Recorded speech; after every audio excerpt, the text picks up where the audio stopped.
Did you like the Rolex I sent? My mother asked, smiling across the table. The restaurant was full, laughter and clinking glasses around us, but her words cut through everything. I froze, looked around, confused. What Rolex? I asked. Her smile faltered, then vanished. The silence that followed was heavier than the wine glass in my hand. She turned, eyes narrowing, not at me, but at my wife. You didn't tell him? I saw it then, the flicker in my wife's face, the tightening jaw, her hand gripping the napkin too tightly. The table was suddenly a battlefield. I wasn't hungry anymore. I wasn't even breathing. Something had been given to me, something had been taken away. And in that instant, without fully knowing why, I knew the gift wasn't the watch. The gift was the lie. The night ended in fragments. My wife's excuses, quick and clumsy. It must have been stolen. Maybe the package never arrived. You know how deliveries are these days. I let her talk. I let her weave the rope.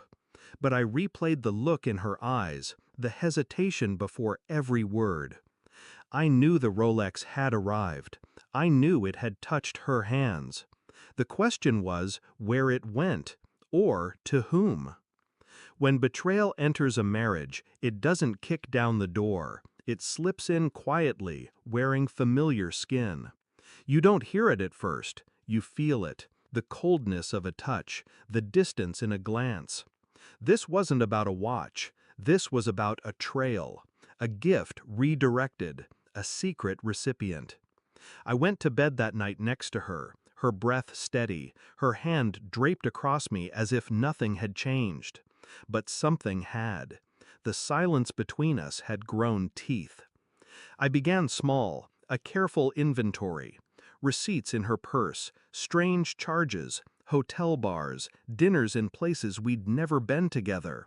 An Uber ride to an address I didn't recognize. Her phone was next. Locked, but not impenetrable.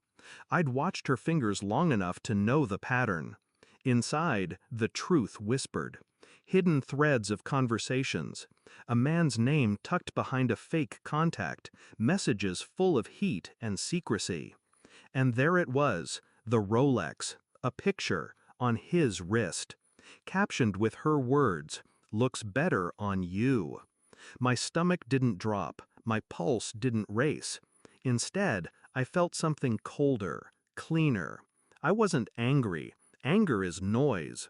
What I felt was silence. I ordered records, bank statements, call logs. I pieced her movements together like a detective with no badge, only motive. She thought she was careful. She thought I was blind. But blindness can be an advantage. They never see you watching when you act as though you can't. The proof came in waves. Phone records, hotel bookings under her maiden name, transactions split across accounts she thought I didn't know existed. And the picture that ended everything. Her in a hotel mirror, the Rolex on his wrist, his hand at her waist. I printed it, slipped it into an envelope, placed it on the table the next evening. She found it after dinner, her fingers trembling as she pulled the photograph free. Her face collapsed. Shock, fear, then pleading. "It's not what it looks like," she whispered. But it was. It always is. I didn't move, didn't shout. I simply said, "Tell me his name." Her silence was answer enough. The sound of her breath was louder than my voice, louder than the clock ticking in the kitchen. And in that silence, she finally understood that the collapse had already begun. The next day I called her mother, calm, direct. I told her everything. Then I called mine, shared the photo, explained where the Rolex had gone. I didn't rage. I didn't curse. I let the truth do the work. By evening, the walls had closed in. Her mother stopped speaking to her. My mother looked at her with a mixture of disgust and pity. The man, the one with the Rolex, vanished as soon as the scandal reached his ears. She came to me, eyes swollen, voice raw. "Please," she begged, "we can fix this." I watched her cry, watched the weight crush her, and I said nothing. Sometimes silence is the sharpest blade. She left a week later. No bags of hers remained. No trace of her perfume lingered in the house. I sat at the table, the photograph still there. The watch gleamed on his wrist, her reflection blurred in the glass. It wasn't about the Rolex anymore.